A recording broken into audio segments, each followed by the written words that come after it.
মক্কি জিন্দেগিতে আম্মা জান খাদিজাতুল কুবরা রাদিয়াল্লাহু আনহা দুনিয়া থেকে বিদায় হয়ে যাবেন। কয়েকদিন যাবত অসুস্থ অবস্থায় সময় কাটাচ্ছেন। ছোট্ট মেয়ে ফাতেমাতুজ জাহরা রাদিয়াল্লাহু তাআলা আনহা মার কাছে আয়েশা, ছোট্ট মেয়েটা কান্দে, মাও কান্দে, মেয়েটাও কান্দে। ফাতেমা ছোট্ট মেয়ে মায়ের চোখের পানি মুছে দেয় আর ডাক দিয়া বলে, হ্যাঁ মা, কি হয়েছে তোমার? কেন গো তুমি এইভাবে কাঁদতেছো চোখের পানি ফেলে? আম্মা জান খাদিজা ডাক দিয়া বলে, মেয়ে, আমার মনের কষ্ট মনেই থাক, তুমি ছোট্ট মানুষ, বুঝবা না আমার মনে কি কষ্ট। ছোট্ট মেয়ে ফাতেমা ডাক দিয়া বলে, হ্যাঁ মা, আমি ছোট্ট হলেও আমার বুঝটা কিন্তু আল্লাহ কম দেয় নাই, আমাকে বুঝিয়ে বললেই তো আমি বুঝতে পারি। আম্মা জান খাদিজা ডাক দিয়া বলে, হ্যাঁ ছোট্ট মেয়ে ফাতেমা, শোনো, তোমার আব্বা যখন ইসলাম ধর্মের পথে মানুষকে দাওয়াত দিতে যায়, মক্কার বিভিন্ন নেতারা হামলা করার জন্য, আক্রমণ করার জন্য তোমার আব্বার সামনে আসে, আর আমি যখন পাশে দাঁড়ায় থাকতাম, আমাকে দেখা ওরা সরে যাইত, আল্লাহর নবীকে আমি সেভ করতাম। জোরে কোন সুবহানাল্লাহ। ফাতেমা, মক্কার দাপটশালী মানুষগুলো যখন নবীর সামনে আসতো, আমাকে দেখলে চলে যাইত, কারণ আমি মক্কার ভিতরে বড় একজন বিজনেসম্যান। রাজনৈতিক নেতারাও তো বড় বড় ডোনার দিয়েই চলতে হয়। বাংলাদেশে বড় বড় পয়সাওয়ালা যারা আছে, এদেরকে দিয়ে তো নেতারাও চলতেছে। আম্মা জান খাদিজাকে দেখলে শত্রুরা পয়গম্বরের উপর আক্রমণ করার সাহস পায় না।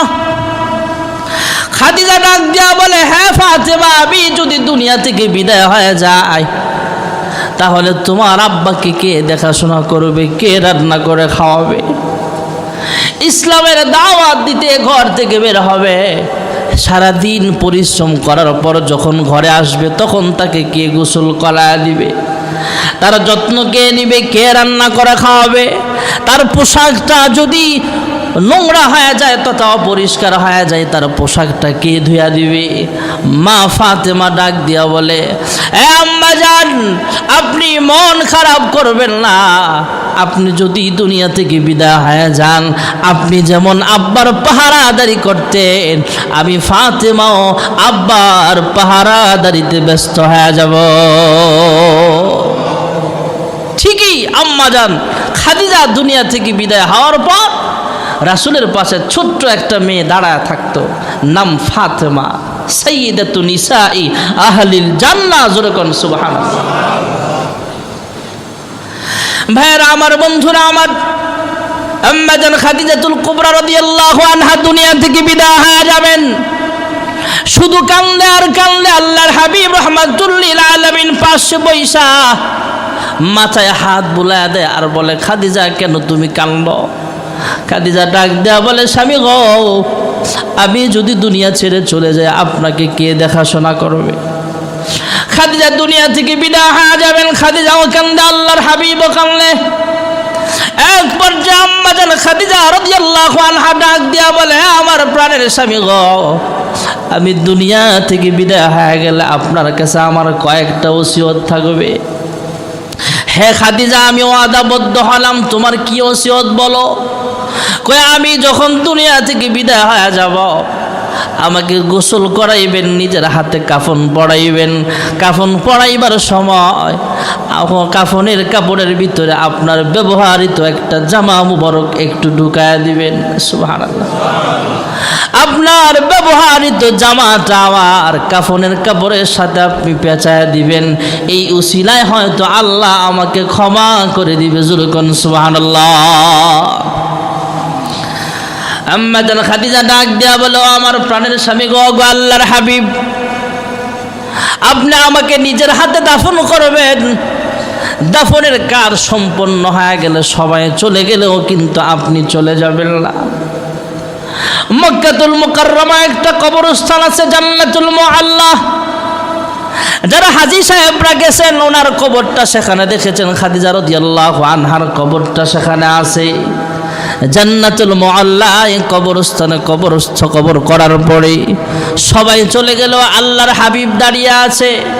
কারণ আম্মা জান খাদিজা রাদিয়াল্লাহু আনহা ইন্তেকালের সময় ওয়াদা নিয়েছিলেন, ওগো আল্লাহর হাবিব আপনি আমার কবরস্থানের পাশে দাঁড়ায় থাকবেন, কবরের পাশে দাঁড়ায় থাকবেন। হে খাদিজা, কেনই বা সেখানে দাঁড়ায় থাকবো? ওগো আল্লাহর হাবিব, ফেরেশতারা যখন কবরে আমাকে প্রশ্ন করার জন্য আসবে, আমি যদি প্রশ্নের জবাব দিতে না পারি, আটকায় যায়, তাহলে আমার পক্ষ থেকে আপনি জবাব দিয়ে দিবেন। জোরে কোন সুবহানাল্লাহ। ঠিকই দেখা গেল আল্লাহর হাবিব রাহমাতুল লিল আলামিন আম্মা জান খাদিজাকে কবর দেওয়ার পরে জান্নাতুল মুআল্লায় দাঁড়ায় আছেন।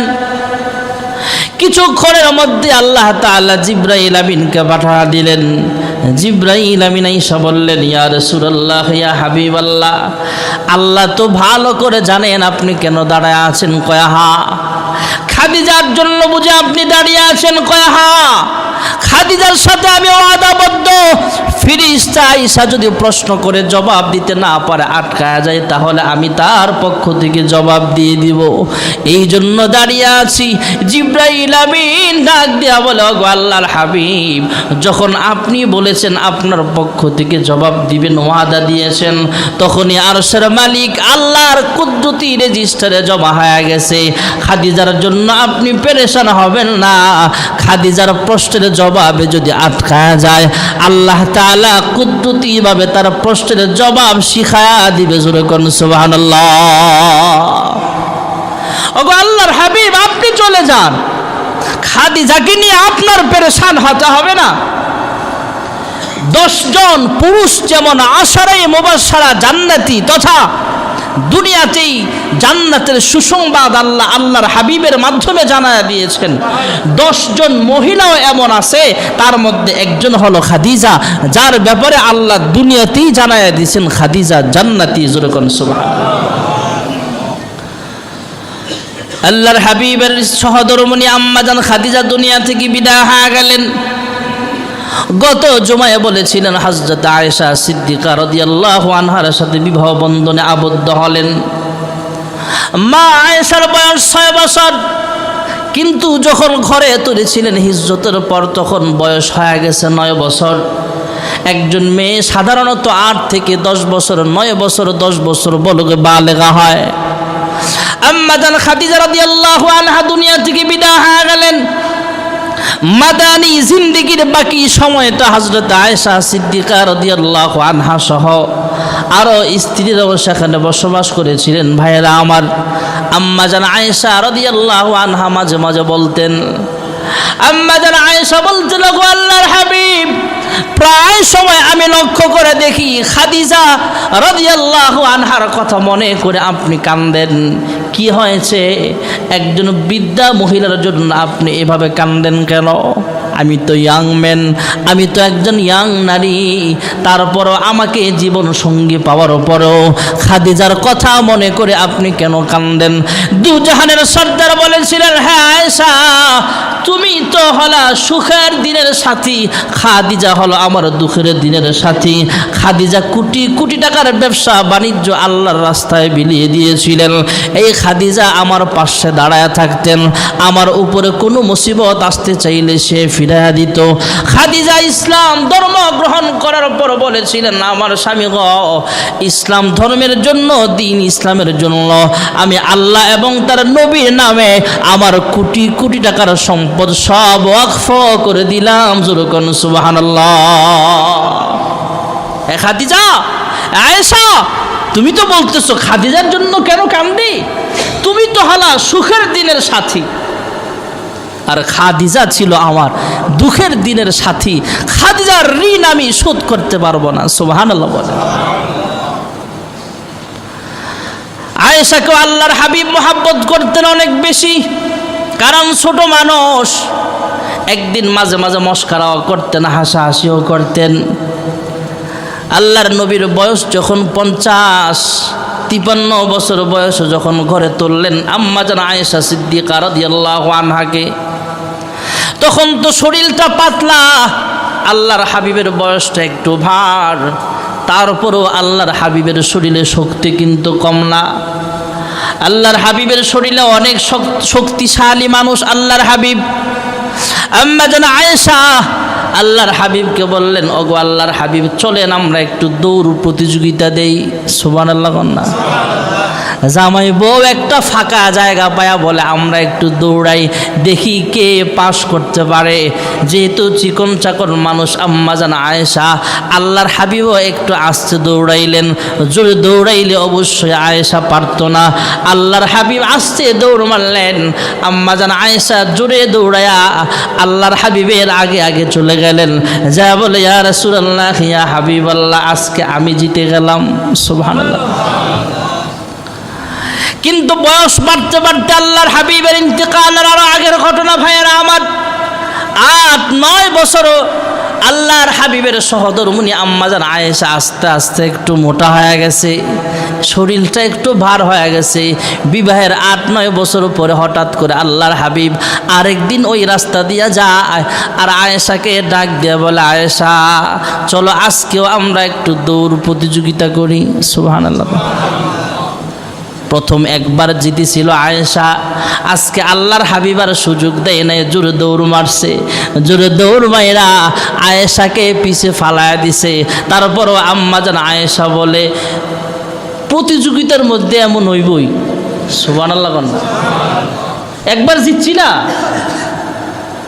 আল্লাহর হাবিবকে, ও আয়েশা, ওই যে একবার জিতছিল ওইটার প্রতিশোধ নিলাম আজকে। সুবহানাল্লাহ।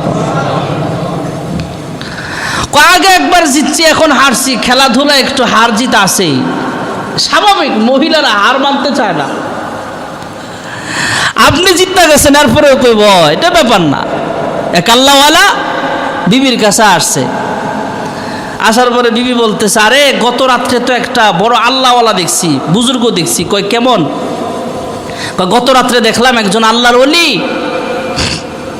উনি নামাজ পড়তেছে, আকাশে উড়ে উড়ে যাচ্ছে। সুবহানাল্লাহ কন্যা। হতে পারে। তো বিবি বলতেছে, তুমি কেমন আল্লাহওয়ালা হইলা? ওই রকম তো হইতে পারো নাই। কই ওই পিসাবটাকে তোমার ভালো লাগছে? কয় হ্যাঁ। ওই যে উইরা উইরা নামাজ পড়ছে, এটা আমি ছিলাম। কয় হ, এই জন্যই তো পাওটা একটু বাঁকা ছিল, এই জন্য পাওটা একটু বাঁকা ছিল। আম্মা জান আয়েশা সিদ্দিকা রাদিয়াল্লাহু আনহা নিজের ব্যাপারে মাঝে মাঝে গর্ব করতেন। আম্মা জান আয়েশাকে আল্লাহ রাব্বুল আলামিন কিয়ামত পর্যন্ত সমস্ত নারীদের জন্য মডেল হিসেবে বানায়া দিয়েছেন। আম্মা জান আয়েশা সিদ্দিকা রাদিয়াল্লাহু আনহা 2000-এর উপরে নারীদের ব্যাপারে হাদিস বর্ণনা করেছেন। জোরে কোন সুবহানাল্লাহ। ইসলামের এই খেদমতের জন্য অল্প বয়সের আয়েশাকে আল্লাহর হাবিবের কাছে বিবাহ দেওয়ার সিদ্ধান্ত আরশে আজিম থেকে নিয়েছেন। জোরে কোন সুবহানাল্লাহ। সাহাবাই কেরাম আবু বকরের আমলে, ওমরের আমলে কোন সাহাবী কোন মাসআলা নিয়ে ঝামেলা হলে আয়েশার কাছে যাইতো। সুবহানাল্লাহ বলে। আরবের মহিলারা আম্মা জান আয়েশাকে একদিন জিজ্ঞেস করেছিলেন, হ্যাঁ আয়েশা, আমরা তো শুনেছি কোরআনুল কারীমের আয়াতের মাধ্যমে আল্লাহ তাআলা জানিয়ে দিয়েছেন, ইউসুফ পয়গম্বরের সৌন্দর্য দেখা জুলাইখার বান্ধবীরা হাত কেটে ফেলেছিল, ফল কাটতে যায় হাত কেটে ফেলেছিল, তাদের খবর নাই। আল্লাহর হাবিব রহমাতুল্লিল আলামিন কি ইউসুফের চাইতেও বেশি সুন্দর কিনা? আম্মা জান আয়েশা বলেন, আল্লাহ তাআলা ইউসুফ পয়গম্বরের চাইতেও বেশি সুন্দর বানায়া আল্লাহর হাবিবকে বানিয়েছেন। জোরে কোন সুবহানাল্লাহ। এটা প্রকাশ পাবে জান্নাতে। সুবহানাল্লাহ বলেন। ভাইরা আমার, বন্ধুরা আমার, আল্লাহর হাবিব রহমাতুল্লিল আলামিন অনেক সুন্দর ছিলেন। আম্মা জান আয়েশা বলেন, একদিন ঘরের ভিতরে হঠাৎ করে আমার বাতিটা নিভে যায়। আমার বাতি নিভে গেলে, কুপিটা নিভে গেলে, আমি কাপড় সিলাইতেছিলাম, সুই থেকে সুতাটাও খসে গেল, পড়ে গেল, সুই থেকে সুতাটাও খুলে গেল। আল্লাহর হাবিব রহমাতুল্লিল আলামিন আমার ঘরে প্রবেশ করলেন। পয়গম্বর একটু মুস্কি হাসি দিলেন। মুস্কি হাসি দেওয়ার সঙ্গে সঙ্গে আল্লাহর হাবিবের চেহারার উজ্জ্বলতায় সৌন্দর্যে আমি সুইটাও খুঁজা পাইলাম, সুতাটাও সুইয়ের ছিদ্র দিয়ে ঢুকাইতে পেরেছি। জোরকন সুবহানাল্লাহ। এ মহিলারা, তোমরা তো বলো জুলাইখার বান্ধবীরা ইউসুফকে দিয়ে হাত কেটেছিল, আমার স্বামীকে যদি জুলাইখার বান্ধবীরা দেখতো হাত না কলিজাটা ছিঁড়ে ফেলতো, টের পাইতো না। সুবহানাল্লাহ বলে। আল্লাহর হাবিব রাহমাতুল্লিল আলামিনের ব্যাপারে আম্মা জান আয়েশা সিদ্দিকা রাদিয়াল্লাহু আনহার কাছে জানতে চাওয়া হয়েছিল, আয়েশা আল্লাহর হাবিবের আখলাক সম্পর্কে কিছু বলেন। আম্মা জান আয়েশা জবাব দিয়েছিলেন, কানা খুলুকুহুল কোরআন। সুবহানাল্লাহ। আল্লাহর হাবিবের চরিত্র হলো 30 পারা কোরআন। সুবহানাল্লাহ। এবানি সকলের নয় শুধু মুমিনের, যারাই চলবে মেনে ফল পাবে কোরআনের। ঘরে বলো কিবা রাষ্ট্রে বলো, ঘরে বলো কিবা রাষ্ট্রে বলো, অশান্তি দূর করে শান্তি আনে সমাধান। যেরকম ঠিক না বেঠি? আল্লাহর হাবিব রাহমাতুল্লিল আলামিন ওনার সহধর্মিনী আম্মা জান আয়েশা সিদ্দিকা রাদিয়াল্লাহু আনহার ঘরে শুয়ে আছেন। আল্লাহর নবী রাহমাতুল্লিল আলামিন ইন্তেকালের পরে যেখানে দাফন করা হয়েছে, যেখানে কবরস্থ করা হয়েছে, যেটাকে আমরা রওজা আথার বলি, সেটাও আম্মা জান আয়েশা সিদ্দিকা রাদিয়াল্লাহু আনহার কামরা ছিল, ঘর ছিল। রাসূলের বর্তমান রওজা আথার, এটা আম্মা জান আয়েশার ঘর ছিল। এই ঘরে আল্লাহর নবী ইন্তেকাল করেন, সেখানেই তাকে দাফন করা হয়েছে। আম্মা জান আয়েশা মাঝে মাঝে গর্ব করে বলতেন, কোনো স্ত্রীর বেলা এক খাটে শোয়ার পরও আল্লাহ ওহী নাজিল করে নাই, কিন্তু আমি আল্লাহর হাবিবের বুকে ঘুমাচ্ছিলাম, এক খেতার নিচে, এক লেপের নিচে ঘুমাচ্ছিলাম, ওই মুহূর্তেও আল্লাহ তাআলা ওহী নাজিল করেছে। যেরকম সুবহানাল্লাহ।